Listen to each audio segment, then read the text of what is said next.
a tutti e bentornati in Domotics Duino, il mio canale YouTube in cui parlo di domotica e soprattutto di OpenHub. Io sono Marco e in questo velocissimo video volevo solo farvi vedere un aggiornamento del mio tool UI to Files che permette la migrazione di una configurazione fatta su interfaccia grafica direttamente su file di testo.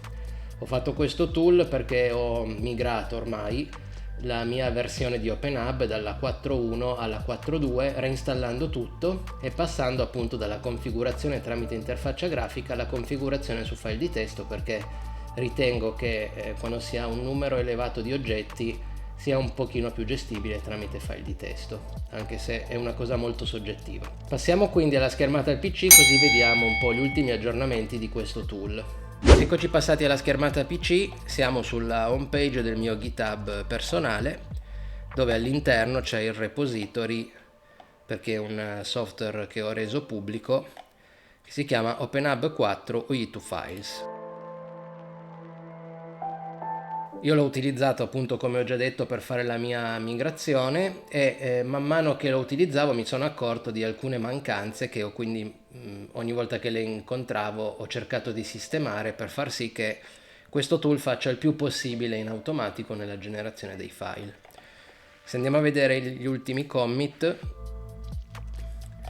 praticamente gli ultimi due commit sono le ultime due mancanze, diciamo, che ho trovato man mano che facevo la mia migrazione.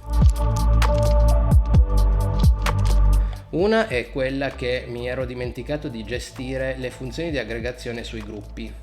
Cioè quando si crea un gruppo in OpenHub che racchiude uno o più item, è possibile dare un valore al gruppo, un valore dipendente dal valore dei propri item tramite l'applicazione di una funzione di aggregazione. Adesso non voglio dilungarmi qui, ne ho già parlato in video precedenti.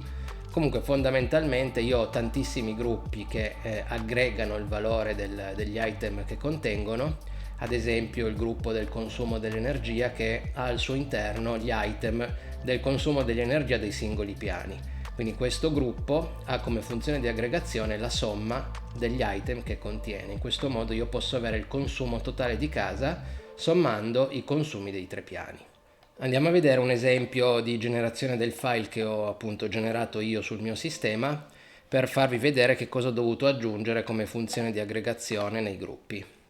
Quindi se io apro la mia cartella di output del tool, vado su items e prendo gruppi, vedete tutta questa parte che c'è dopo group è la funzione di aggregazione che si applica a un particolare tipo di dato degli item che sono contenuti all'interno del gruppo.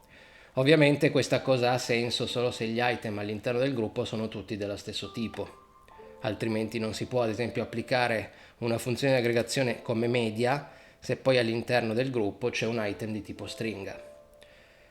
Quindi io mi ero perso la generazione automatica di tutta questa parte qua, adesso l'ho aggiunta al tool e quindi viene letta dall'API e quindi scritta sui file di testo. Passiamo adesso alla seconda modifica che ho fatto, che è relativa all'ultimo commit effettuato sul repository. Ho aggiunto praticamente la gestione dei profili sui link tra item e channel. I profili sono una cosa abbastanza utile, una funzionalità abbastanza utile in OpenHub e permettono di variare come item e channel interagiscano tra loro. Normalmente un item è collegato a un channel e quindi ne riceve il valore. È possibile appunto tramite i profili modificare questo comportamento. Io l'ho usato per gestire degli item paralleli agli item standard che ricevono il timestamp dell'ultimo valore ricevuto su quel particolare item. In questo modo io sono in grado di valutare se il mio sistema sta funzionando correttamente, perché se ho dei timestamp di aggiornamento del dato molto vecchi vuol dire che quel dispositivo per qualche motivo non mi sta più mandando il dato. Questa cosa non la posso verificare guardando direttamente il valore del dato, perché potrebbe essere che quel valore è fermo da 5 giorni ed è corretto che sia così. Se invece il timestamp mi dice che l'ultima volta che quel dato è stato inviato è 5 giorni fa, allora mi potrei iniziare a preoccupare. Comunque, detto questo, anche di questo ne ho parlato nei video precedenti sul profilo, su come li ho utilizzati.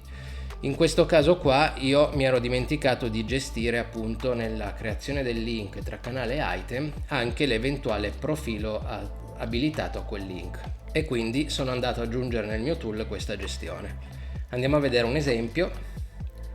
Sempre nella mia cartella output prendo ad esempio gli item che io chiamo TS.